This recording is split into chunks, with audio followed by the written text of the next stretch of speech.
This is TOS Television, your digital first Pan-African news network, and this is Africa Now. 6 troops from Nigeria and Niger were killed by Islamic State West African province militants during an operation this month, a joint military task force said on Thursday.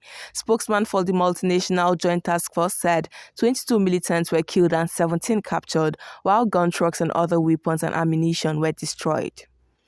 8 soldiers were killed and 7 others injured when their patrol was ambushed by suspected militants in western Mali late on Wednesday, the army said in a statement on Thursday.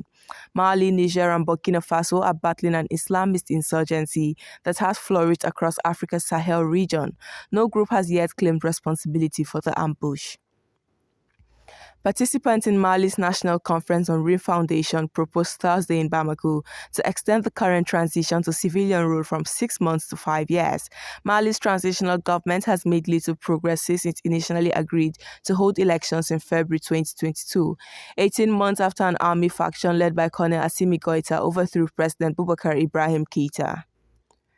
Sudanese security forces shot dead 4 people during a crackdown nationwide protest on Thursday, a doctors' committee said, as tens of thousands of people marched against military rule.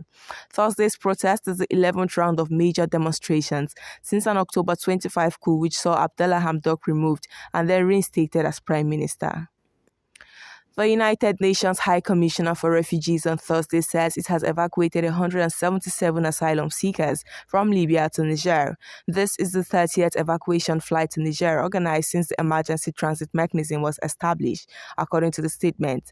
The mechanism was established in 2017 by the government of Niger, which agreed to temporarily receive on its territory asylum seekers and refugees facing a life-threatening situation in Libya. This is your digital first Pan-African news network, TOS Television. This is Africa Now. Business and more coming your way after the break. Stay tuned.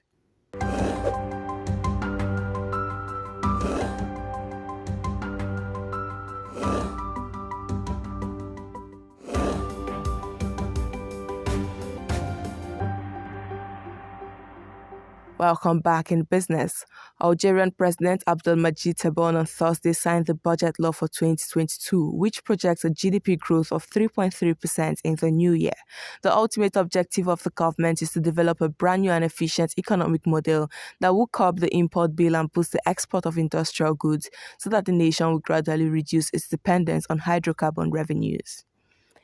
Ethiopia wants to pass a supplementary budget worth $2.5 billion to help finance programs to rebuild areas destroyed by war and provide humanitarian aid, the finance ministry says.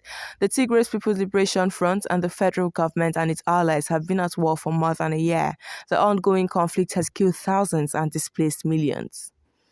Now, amid international pressure to end conflict in the Tigray region, Ethiopian lawmakers on Wednesday approved forming a commission for national dialogue.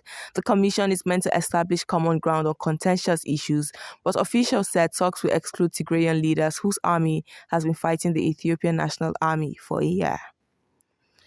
South Africa has lifted overnight curfew, with officials saying the country may have passed the peak of its 4th wave of COVID-19 infections, driven by the Omicron variant.